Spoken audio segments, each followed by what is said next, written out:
Boa noite a todos. O que aconteceu nesse primeiro ano de vigência do Código de Processo Civil?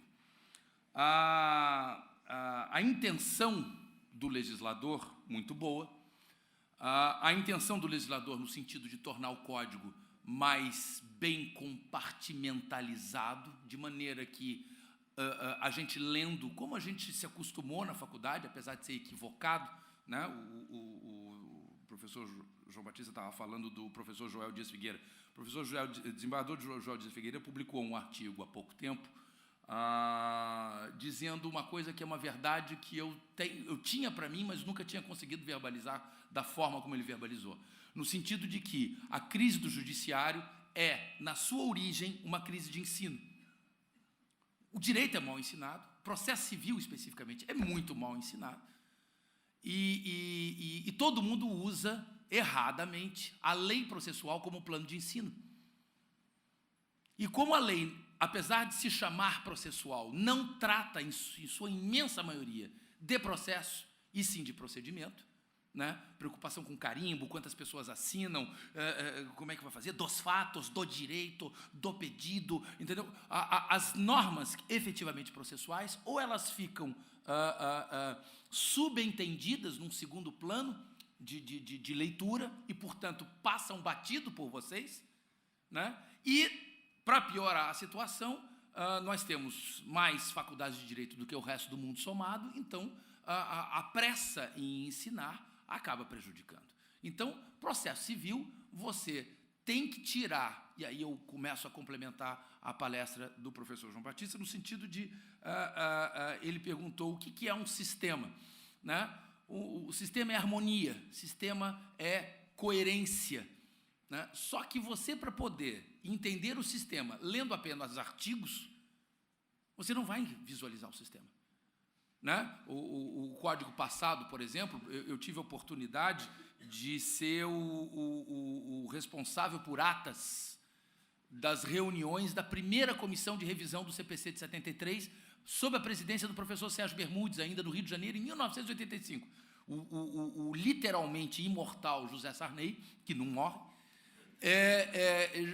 então, presidente, que já queria reformar o código, já queria fazer um código novo em 1985, nomeou o professor Sérgio Bermudes, o professor Sérgio Bermudes chamou Hélio Tornag, chamou um pessoal de uma era romântica do processo civil, e eu era o responsável por fazer as atas. E por 2 vezes o professor Alfredo Buzaide foi convidado, eu tenho, inclusive, a ata com a assinatura do professor Alfredo Buzaide, e ele dizia, batia na mesa, meu código não é plano de ensino. Não fiz nada aqui. Meu código não é plano de ensino. Meu código não é plano de ensino. E é usado. Então, isso é um crime. Então, a primeira coisa, a primeira reforma que eu acho que deveria entrar em vigor é a reforma de todos nós passarmos a entender o sistema. Entendeu? Então, aprofundando um pouquinho mais o conceito, sistema, você identifica por principiologias próprias. Então, você consegue identificar que juizados especiais e o Código de Processo Civil, cada um forma o seu sistema próprio, porque cada um tem a sua principiologia própria. São matemáticas, químicas, físicas, gravidades, uma diferente da outra. Um juiz pode julgar 55 mil processos de Serasa Scoring por uma portaria fixada na porta do fórum? Pode, no microsistema do juizado especial. Não pode no macrosistema do Código de Processo Civil, cada um com sua principiologia, o princípio da instrumentalidade. Aqui, no macrosistema do Código, diz, salvo disposição expressa de lei, né? A instrumentalidade pressupõe-se realizado se lhe preencher a finalidade, está lá escrito, é o princípio da instrumentalidade vinculado à lei. Aqui não tem vinculação à lei.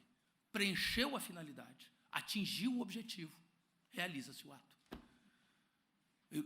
Minha doutora Sabine Miller, minha colega de conselho, né, o conselho da OAB, não, mas temos que representar esse magistrado. E aí a boca grande, ele está coberto de razão. Tem até uns equívocos, mas uns equívocos de fundamentação. Uns equívocos de fundamentação, mas que não alteravam o conteúdo. No dia seguinte, o STJ foi lá e disse, nossa, alguém entendeu a diferença entre macrosistema e microsistema e a autonomia que eles têm que ter. Se você contaminar o microsistema com a burocracia do macrosistema, acontece o que, olha, aconteceu. O juizado especial não vai funcionar, como de fato não funciona. Um sistema que era para resolver em 180 dias, não resolve nem em 180 anos. Entendeu? Você precisa de 2 anos para ter uma audiência. Entendeu? Então, diante dessa crise, que começa na crise de ensino, porque a gente lê artigo por artigo, desde a faculdade, ilumina com canetinha, né? Bota post-it, né? Tenta decorar. Quando mudou o código, qual foi o livro que vocês compraram? Vamos falar a verdade. Qual foi o livro que vocês compraram? Aquele artigo por artigo, né? Comparando um para o outro, para vocês poderem se achar. Gente, como é que a gente se acha num sistema? Entendendo o sistema. Né? Acho que o Marcos Vinícius, você era contemporâneo, como é que era o nome dele? Um desses comunistas malucos que tem na UFSC. Foi meu aluno, passou o semestre inteiro se preocupando com eu acho que ele era da tua sala. Ele passou o semestre inteiro se preocupando com política e ficou em prova final. E Marcos me conhece, sabe o meu mau humor com prova final. E eu falei assim, vou aplicar uma prova oral, porque eu não aguento mais corrigir prova, ainda mais de comunista, a gente não tem tempo para isso. Aí o cara sentou, como todo comunista meio blasé, vou fazer esse sacrifício, né? E aí eu perguntei para ele, uma pergunta simples, estou falando sério, a pergunta mais simples que tem: quantos fucking livros tem no fucking CPC? Aí ele me olhou assim, franziu o sem, falou assim, decoreba, não é comigo. Eu respirei fundo e perguntei para ele, querido, eu vou reformular a minha pergunta. Ah, sim, claro, então, por favor. Quantos cômodos tem no seu apartamento? Aí ele respondeu, e você precisou decorar? Não. Por quê? Porque é um sistema. Quando você entende o sistema, você não precisa decorar. Ele aflora rapidamente. O que o Didier fez? É a primeira reforma. Ele pegou os 5 livros do CPC de 73, pegou o primeiro livro, livro 1, do processo de conhecimento, ok? Que tinha, no mínimo, 270 artigos que não tratavam de processo de conhecimento. Tratavam de teoria geral, tratavam de sujeito de processo, tratava de ato processual, tratava de uma série de coisas, às vezes até inerente ao processo de conhecimento, mas que também era inerente aos procedimentos especiais, também era inerente ao falecido e hoje quase ressuscitado processo cautelar, era inerente a recurso. Então, o que acontecia?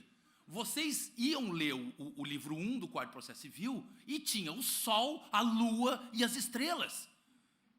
Ninguém entendeu intervenção de terceiros até hoje. E, pelo visto, continua não entendendo, porque o Didier teve que mitigar o conceito de intervenção de terceiros, do velho Buzaide, com lide subordinante, lide subordinada, etc., tal, como pré-condição para a existência de uma intervenção de terceiro, pegou a assistência, que nada mais era do que um litisconsórcio posterior, e transformou em intervenção do terceiro. Para quê? Essa é a grande reforma do Código, para simplificar. Se vocês entendem assim, então que assim seja.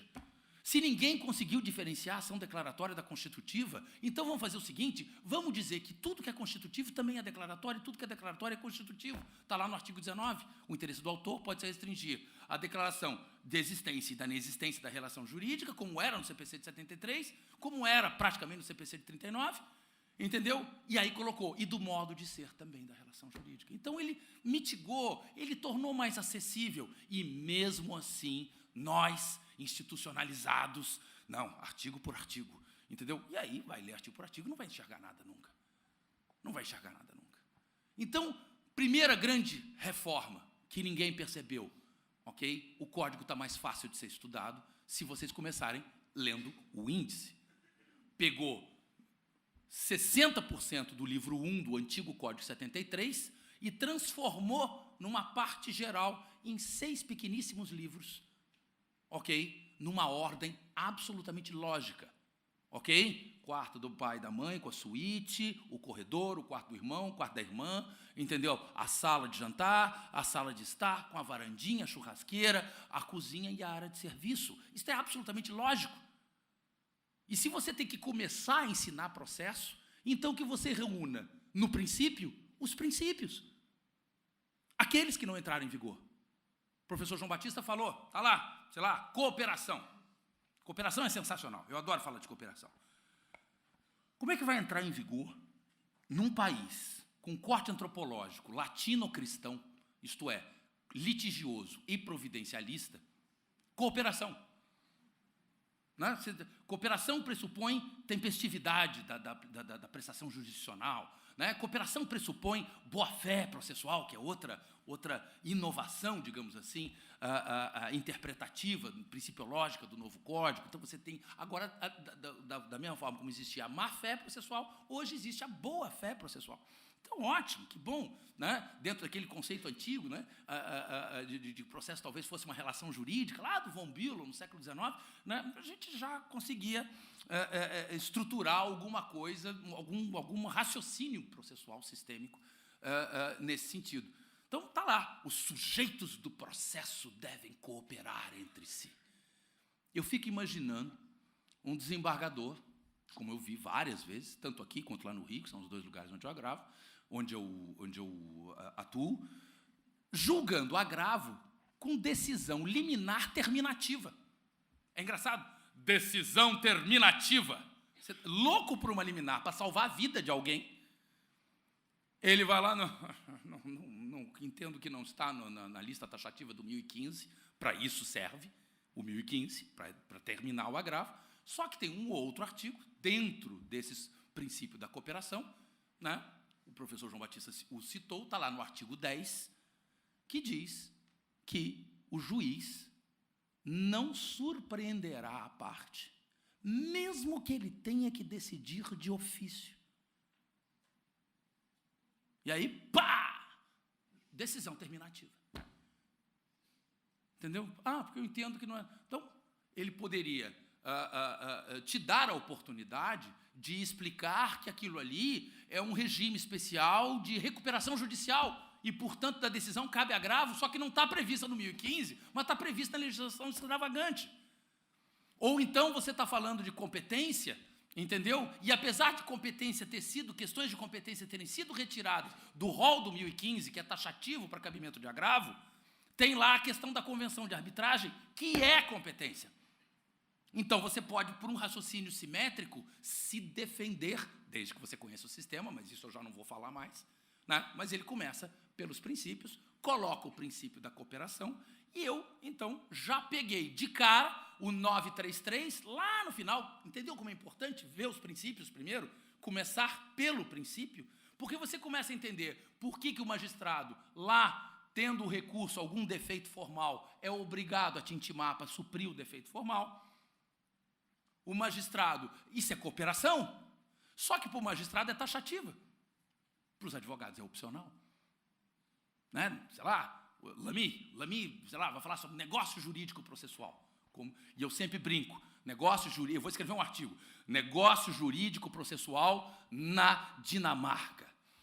Né? Então, autor e réu através dos seus patronos, um quer que o processo demore as calendas gregas, outro quer que o processo demore nada, entendeu? E esses vão chegar a um acordo para subtração e adaptação do processo às suas necessidades e especificidades daquela contenda, na Dinamarca. Entenderam? Então, essa cooperação, a gente tem que, pelo menos, que ela entre em vigor no caso da não surpresa, porque, senão, não se altera a rotina. Ou então fica uma cooperação unilateral. Não, doutor Eduardo, eu até li o artigo 10, entendi os seus desdobramentos, vi o seu embargo de declaração, mas eu vou dar outra decisão terminativa e ainda vou lhe multar por má-fé, porque não alterou o meu entendimento e eu preciso me livrar desse processo. Então, não se entendeu a cooperação. Não se entendeu a cooperação. Ok? Na sua amplitude. Continua havendo decisão terminativa liminar, continua havendo surpresa das partes, né? As pessoas continuam sem aplicar o novo Código de Processo Civil, como se ele não existisse, como se ele não tivesse entrado em vigor. Entendeu? É uma questão até da OAB se manifestar. Entendeu? Pedir, senhor presidente, por favor, comunique aos magistrados no esforço de cooperação, já que, né, e eu prometo que da minha parte eu também vou fazer. Vou tentar incutir lá naqueles advogados de Nova Iguaçu, entendeu, que eles têm que se comportar como dinamarqueses. Né? Aí vem mais cooperação, conciliação. O maior fracasso do direito processual brasileiro. Por dois motivos. Fracasso operacional, porque o judiciário continuou tentando monopolizar a conciliação. O judiciário, que mal e mal dá conta da jurisdição propriamente dita, não tem espaço para conciliação, não tem agenda, não tem hora para fazer conciliação. Conciliação tem que sair do judiciário, como acontece na China, como acontece na Índia, como acontece... Quem era que estava na Índia, que viajou para a Índia, que eu falei assim, olha, esse não precisou aprender processo. Na Índia não tem processo. Na China não se ensina processo civil. Porque é uma desonra não conciliar. É uma desonra.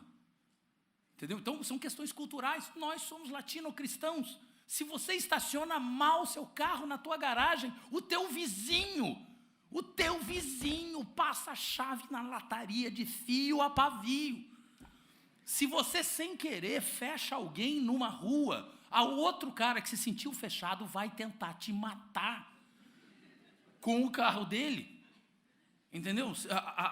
As pessoas vão para um juizado especial, por exemplo, do que nós falamos agora no início, aquela ficção científica chamada Lei 9.099/95, né?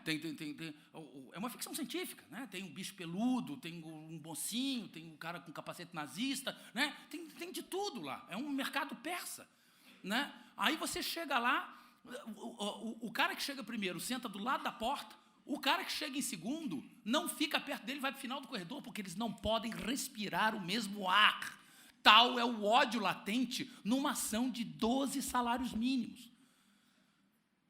Entendeu? Então, é uma questão cultural. Todas as vezes que eu encontro lá na Federal, está aqui o professor Marcos, o professor Pedro, são meus colegas de Universidade Federal, entendeu? Toda vez que eu encontro o professor de conciliação e mediação, entendeu? Eu bato nas costas dele e falo, Paulo, cara, tu vai ser o cara, mas só daqui a 450 anos. Eu espero que você viva até lá, para ver tudo aquilo que você prega funcionando. Então, logo nesse primeiro livro, dessa primeira parte, você encontra um princípio que é delicioso de se estudar. Entendeu? O professor Didier foi a Lisboa, estava lá a professora Ana Paula, rolou um clima, entendeu? Eles ficaram horas falando de fidalguias dinamarquesas e chegaram à conclusão que podiam implantar isso no Brasil. Então, você tem um problema operacional, isto é, um problema antropológico, você não consegue resolver, incutir culturalmente conciliação e mediação no Brasil, e arbitragem só para empresas que têm cultura estrangeira, e male as empresas grandes brasileiras, mas precisa ter mais de 5 milhões de dólares envolvidos. Entendeu? Então, a gente tem uma situação de que, por que o desembargador te dá uma decisão surpresa e a revelia do artigo 10 do Código de Processo Civil, que é expresso, e ainda diz, ainda que ele tenha que decidir de plano, ele é obrigado a abrir o contraditório. Princípio da não surpresa. E os princípios que estão por trás disso, que é a prevalência da decisão de mérito. A prevalência da decisão de mérito. A prevalência da fucking decisão de mérito. Dar a quem de direito o que de direito. Essa é a tônica do Código, entendeu? E as pessoas ainda continuam extinguindo processos sem julgamento de mérito com prazeres mórbidos, entendeu? E ainda tem um troféu lá, uma cabecinha do advogado, mais um, entendeu? Já encerrei, já mandei outro passear e vamos à luta, entendeu? Então, essa questão da conciliação tem a questão sociológica, antropológica, tem a questão operacional, né? Você tem 3 formas de conciliação no Brasil, tem 3 técnicas de conciliação, a da menina loirinha, né? A menina loirinha que fala, há possibilidade de acordo? As pessoas ficam perplexas, não dizem nada, E aí o que acontece? Próxima audiência, a segunda frase, 22 de setembro de 2025. Entendeu? Acabou. Essa é a tentativa de conciliação. Tem uma que é ótima, outro dia eu vi lá em Santo Antônio de Lisboa. Era uma outra menina loirinha, entendeu? Mas que ela tinha feito um curso. Então ela, nossa, matava a pau. Né? Ela chegou, estavam os advogados estabelecendo conciliações, coisas incontroversas. Não, vamos dar o divórcio, já assina com o nome de solteira. Aquela coisa básica que todos nós nessa sala fazemos, estamos careca de fazer. Estamos quase fechando um acordo para algumas coisas um pouquinho mais delicadas. Ela, agora eu quero ouvir o casal. Até o nome de solteira acabou. Não, agora eu quero o nome de casada. Entendeu? Não, mas é que eu aprendi que isso num curso não era bom. Eu falei assim, querida, confia nos advogados. Não, mas é que o magistrado pede para a gente ouvir. É a hora que eles querem falar. Eu falei assim, às vezes eles não querem falar. Entendeu? Às vezes nem é bom que eles falem. Entendeu? O ódio você quase cortava, era sólido, era palpável o ódio naquela sala de audiência. Entendeu? Porquanto, primeiro requisito, questão antropológica. Então, o princípio da cooperação, ele tem as suas belezas, mas eles têm as suas praticidades. E essa da não surpresa seria um desses. Ok? Essa cooperação pelo lado do magistrado, obrigatória, mas peronomútil, e assim vai. Na questão, aí, defini os princípios, né? Fiz a luz, crio o céu e a terra, o alfa e o ômega. Qual é o segundo livro? Entendeu? Ação e jurisdição, o alfa e o ômega, o início e o fim, a terra e o céu. Entendeu? Eu crio, apesar de afastadas procedimentalmente uma da outra, ação e jurisdição, entendeu? Elas são imbricadas pelas capitulações. Por toda uma teoria, cargas de eficácia, vamos falar um pouco do Pontes, talvez, cargas de eficácia. Então, se eu tenho uma ação declaratória, a sentença será declaratória, se procedente o pedido. Se a ação é constitutiva, a sentença será constitutiva, se procedente o pedido. Entendeu? Mas o problema é o seguinte, como eu li o código pelos artigos, eu não percebi a teoria da ação. E se eu não percebi a teoria da ação, ou eu uso a antiga ação ordinária, e ordinário é quem chama a ação de ordinária, ok? Ou então, já que acabou o procedimento ordinário, a minha ação é comum. Né? É o genérico do ministro José Serra, quando ele era ministro ele fez uma pesquisa para saber se ele podia concorrer com o Lula e chegou à conclusão que podia, porque 95% da população apoiava os genéricos, que foi ele que inventou. Né? E aí ele esqueceu de ler as letrinhas pequenas, né? 95% da população apoia os genéricos, porque 95% da população está finalmente satisfeita com inventar um remédio só para todas as doenças. Né? Então, se você tem frieira, peste bubônica, você toma um genérico, você tem uma reavaliação microscópica e cura tudo. Ação comum ou ação ordinária é uma espécie de genérico, nessa concepção equivocada. Mas ninguém vê capitulação. E se eu perguntar para 90% dos advogados do Rio de Janeiro quantos capítulos tem uma sentença, eles vão me dizer 3, o relatório, o fundamento e o dispositivo. Mas isso não é processo, isso é procedimento. São os elementos essenciais da sentença, lá no 489. A teoria da ação não está clara no código. Logo, a jurisdição fica capenga. Eu terei tantos capítulos quantos forem os pedidos. A capitulação é do dispositivo. Mas a gente só olha o quê? O lado procedimental. Por quê? Porque a gente fazia lá, sublinhava de amarelo, tudo. Uma coisa que eu nunca entendi, né? O código inteiro de amarelo. Logo, se tudo é importante, nada é importante. Né? Então, era uma coisa assim. Não, a Constituição, Brasília é a capital da União. Brasília é a capital, isso é muito importante. Brasília é a capital, acho que é o artigo 18, parágrafo 1º, né? Brasília é a capital da União. Amarelo. Né? Tem uma lenda urbana, né? Que acho que é do teu tempo, né? Que eu teria jogado um livro pela janela. Né? Eu não joguei o livro pela janela, eu desapropriei o livro, eu comprei o livro de volta do aluno. Era um resumo de direito comercial, cujo capítulo 7 tratava das sociedades anônimas e tinha uma frase brilhante que estava sublinhada em amarelo, entendeu? Que dizia assim, as sociedades anônimas são como as esfirras, podem ser abertas ou fechadas. E o cara achou isso do outro mundo. Doutora Dalvane Luzia, que aqui nos prestigia, conselheira da OAB também. Então, senhores, como é que eu vou entender o código, né? No livro 2, teoria da ação, se eu não sei o que é a ação? Ou eu uso o direito procedimental e digo que ela é comum ou ordinária, ou eu uso o direito material, indenizatória por danos oriundos de veículo terrestre e automotor, cumulada com um pedido urgente, urgentíssimo, que a gente não basta ser advogado, a gente tem que ser cafona, né? Urgente, urgentíssimo, em Times Gothic New Roman Narrow, assim, bem grande, né? A gente não pode ser objetivo, né? Como disse o professor João Batista, a gente não pode escrever em 10 páginas, a gente tem que escrever muito, né? Tem que botar um expositis, né? A gente tem que botar justitia, né? A gente tem que... É uma coisa que eu não sei, eu não vou falar de escritório modelo porque me proibiram de falar de escritório modelo. Não vou falar de cachorro porque a Thaís está aqui e eu não posso falar de cachorro. Entendeu? Mas me dá uma ansiedade, vocês já devem ter reparado o quanto ansioso eu sou. Entendeu? Agora imagina eu vendo uma decisão terminativa, liminar. Surpreendido dentro de um código que prega a não surpresa. Então, é uma situação complicada. Então, ação e jurisdição. Claro, dependendo da corrente, né? O professor Alfredo Buzaide estaria me perseguindo, está aqui do meu lado, me assombrando. Eu vejo mortos o tempo todo. Que quem estuda processo vê mortos o tempo todo. A gente vê Pontes, a gente vê Buzaide. Então, o que acontece? O professor Alfredo Buzaide... Não, o professor José Carlos Barbosa Moreira foi aluno dele na UERJ. Eduardo, você enxerga as eficácias das ações?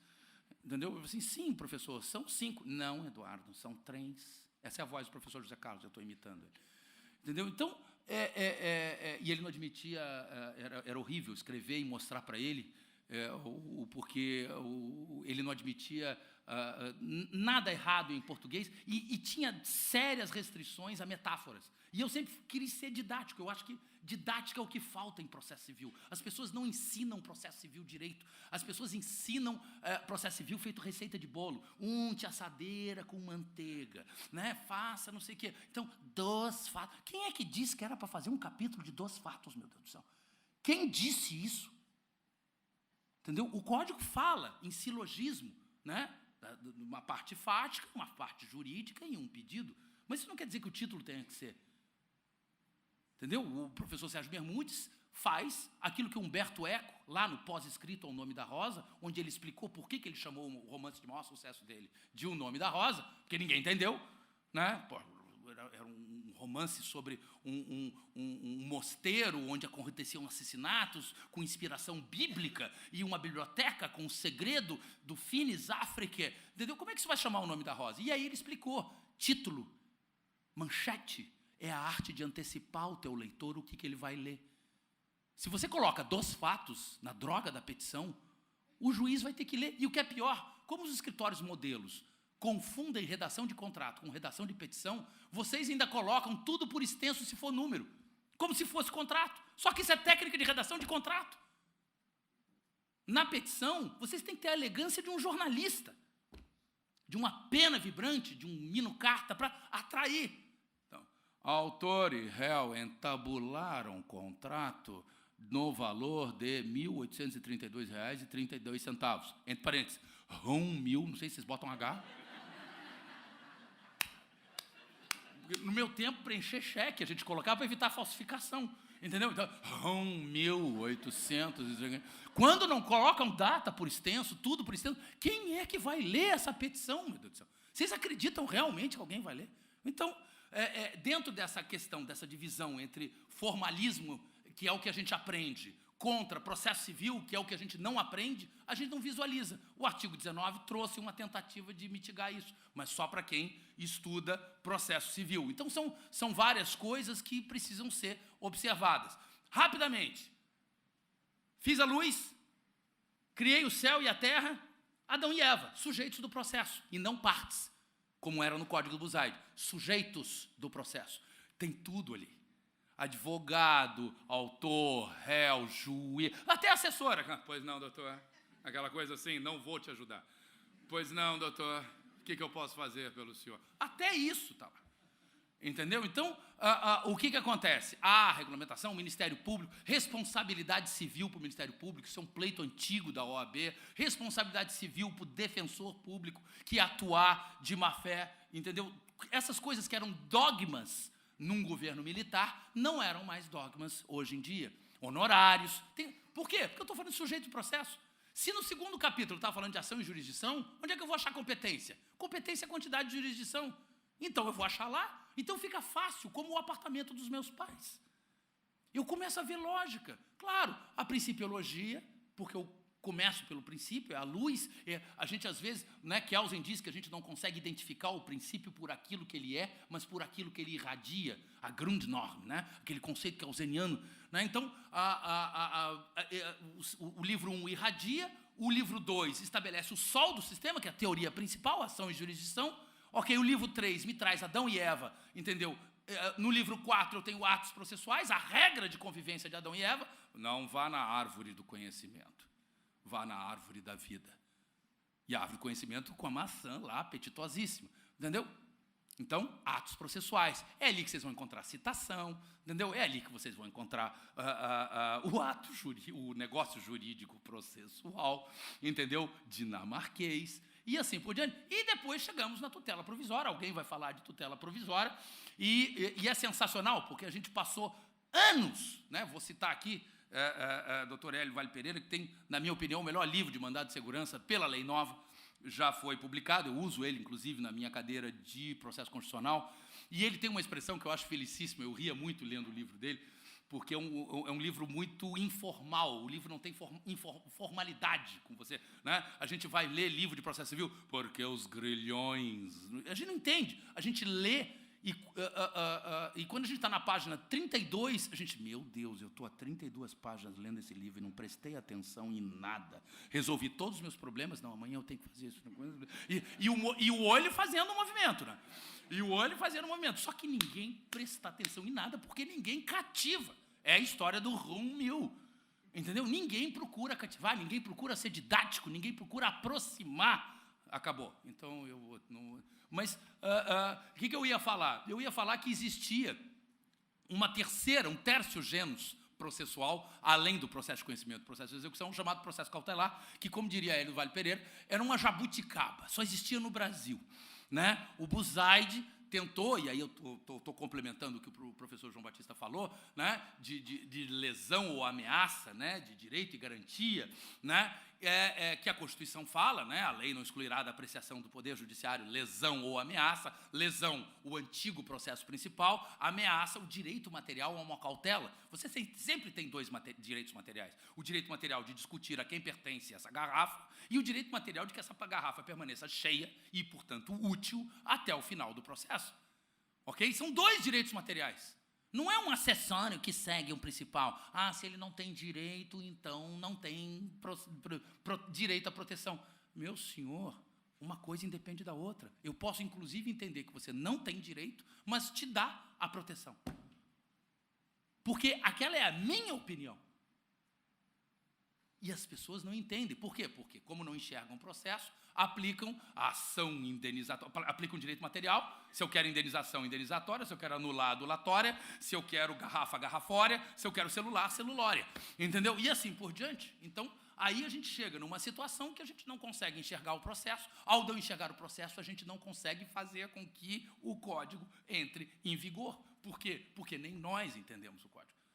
Então, por isso que eu fico feliz de ter estado aqui, dei essa pincelada geral sobre estrutura, sobre aspectos, digamos assim, inovadores, procurei torná-los o mais prático possível para os senhores, numa tentativa de complementar a aula do professor João Batista, para que a gente pudesse dar essa sequência durante a noite, para que vocês pudessem cada vez mais se familiarizar com o novo código, porque essa vacatio legis precisa acabar. Essa vacatio legis já está durando mais de 2 anos, entendeu? A gente não consegue entrar em vigor o código, entendeu? Poderia passar a noite inteira, quem é meu aluno, na era está aqui, tem um monte de ex-aluno meu aqui, eu fico feliz de vocês estarem aqui, mas só assistindo muito processo civil, não procedimento. O procedimento está lá, faz um Ctrl F que vocês encontram. Não precisa gastar os megabytes da memória de vocês. Megabytes é do meu tempo, né? Não existe mais isso, né? Entendeu? Vocês não precisam gastar os megabytes da memória de vocês para decorar 2 oficiais de justiça cumprirão um mandato, um dos quais o lerá, porque se forem 2, não pode, né? O lerá, instando o devedor a abrir as portas. Não abertas as portas, os oficiais de justiça arrombarão todas as portas internas. Gente, isso não é processo, isso é procedimento. 90% do código é procedimento. Então, parem de ler o procedimento, porque o procedimento é fácil, entendeu? É untar a assadeira, entendeu? E vamos entender o processo, ok? Entender a teoria da prova, a diferença entre prova propriamente dita, entre começo de prova por escrito, como falava o Buzaide, né? Desde que haja, reputando-se tal documento emanado da parte contra a qual se quer fazer a prova. Meu Deus, como escrevia bem esse Buzaide, turco safado, né? Então, o que acontecia? Ninguém sabe a diferença entre indício, início de prova e prova propriamente dita. Entendeu? Ninguém sabe que todo 100% dos julgamentos feitos com base em prova são parciais. São parciais. Só que isso é teoria da prova. A teoria da prova começa nos poderes do juiz, o sujeito do processo, princípio inquisitivo, livre disposição e livre convencimento, que não estão revogados. Apesar de não estarem no código, não estão revogados. Continua lá adiante no sistema de presunções e ônus da prova. E mais 50 ou 60 artigos para tratar da liturgia da realização da prova. Se vocês leem artigo por artigo, vocês, quando começarem a ler a segunda parte da teoria da prova, vocês não vão lembrar mais da primeira. Lembram como é que vocês faziam prova na faculdade? Não fala comigo, não fala comigo. Terminei. Ufa, esqueci tudo. Agora posso ir para as férias. E esquecia. Chegava no outro semestre, né? Como é que é? Né? Como é que é? Qual é a diferença entre nomeação, autoria e chamamento ao processo? Não sei. Isso foi semestre passado, nem me lembro. Entendeu? E aí, não vê o sistema, não lembra. Então, esse é o problema. Nós estamos aqui para lembrar. Foi uma honra e um prazer muito grande. Usufruam desse código, usufruam desse congresso, aprendam bastante. Um abraço para vocês, muito obrigado.